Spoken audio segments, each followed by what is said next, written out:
Tonight, somewhere in the world, someone is going to sit down at a sushi counter. They will pick up a piece of raw salmon with their fingers. They will eat it. Raw.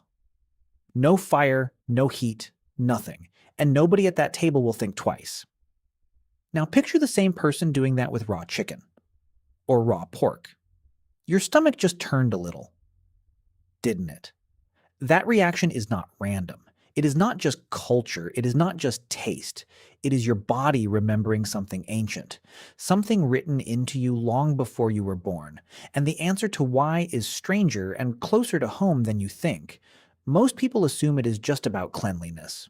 Wash the fish well enough and it is fine. Cook the meat because it is dirty. Simple. Right. That is not quite it. The real reason has almost nothing to do with cleanliness at all. It has to do with temperature, your temperature. This is one of the strangest quirks of being a warm-blooded animal. And once you understand it, you will never look at a dinner plate the same way again. Stay till the end. The last part changes what your own body has been quietly protecting you from your entire life. So let's start with the obvious question. What actually lives inside raw meat that makes it dangerous? Chickens run hot. Their internal body temperature sits around 106 degrees Fahrenheit. That heat is not just their heat, it is a five-star hotel for bacteria. Salmonella and Campylobacter thrive in that exact range. And here is the unsettling part. That range overlaps almost perfectly with the inside of your own gut. So when raw chicken bacteria enter you, they are not stepping into hostile enemy territory. They are stepping into a warm, familiar room. Practically home. But here's what's fascinating. Fish do not have that problem. Most fish live in cold water, sometimes barely above freezing. The bacteria and parasites that call a fish's body home have spent their entire evolutionary history adapting to cold. Your insides are a tropical heat wave to them. Most of them simply cannot survive the jump. It is like dropping an Arctic explorer into the middle of a desert with no water. They are built for a world completely different from yours. That mismatch is quietly protecting you every time you eat a piece of sashimi. So does that mean raw fish is completely risk-free? Not quite. And this is where it gets more interesting. There is one creature that does not care about your temperature at all, a parasite called Anisakis. It lives coiled inside the flesh of wild fish, waiting. If you swallow it alive, it can burrow into your stomach lining and cause violent pain within hours. This is real. This happens. So how does an entire global industry serve raw fish to millions of people every single day without this being a constant emergency? The answer is almost shockingly simple. Freezing. Under United States food safety law, any fish meant to be eaten raw must first be frozen hard enough and long enough to kill anything living inside it. Held at -4 degrees Fahrenheit for 7 straight days. Or flash frozen down to -31 degrees for just 15 hours. Either way, by the time it reaches your plate, that fish has already survived a controlled Arctic apocalypse. The parasite never had a chance. So when you eat sushi-grade fish, you are not eating something naturally safe. You are eating something that has already been through a battle you never saw. Now compare that to meat. Why can't you just freeze a chicken breast and eat it raw the same way?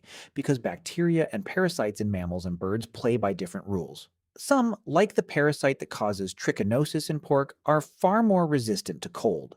Freezing them does not guarantee they die. And the bacteria problem with meat isn't just about what's inside the animal. It is about what happens after the animal is killed. Imagine you are standing in a processing plant. A whole cut of beef only carries bacteria on its outer surface. That is why a rare steak is technically fine. Searing the outside kills what's there, and the inside was essentially sterile the whole time. But now imagine that same beef being ground into mince for a burger. The grinder does not know the difference between surface and center. It drags every bit of that surface bacteria and smears it evenly, all the way through the meat. What was once a surface problem is now buried deep inside every single bite. That is why a rare steak can be safer than a well-handled burger. The shape of the cut, not just the animal, decides the danger. And chicken makes this even worse. Salmonella and Campylobacter don't just sit on the surface of poultry. During slaughter and chilling, the muscle fibers swell and shrink, and bacteria get physically dragged and trapped deep inside the tissue. You cannot rinse that away. You cannot sear your way out of it. The danger isn't on the outside waiting to be cooked off. It's already inside, waiting. So what does history do with all of this? Here's the strange part. Even in Japan, the birthplace of raw fish culture, raw chicken exists. It's called torisashi, and it remains controversial even there, even now. There are still no dedicated national safety standards for it, and Campylobacter cases linked to it are a recognized ongoing problem. Thousands of years of raw food mastery, and even the culture most famous for eating things raw still treats raw poultry as a gamble. That alone should tell you something. This isn't about bravery or tradition, it's about biology refusing to bend. But then here's the twist most people never expect. Fish is not actually the safest raw food. Beef might be. Whole-cut beef, handled with real care, sourced from trusted butchers, kept cold and eaten quickly, is eaten raw all over the world.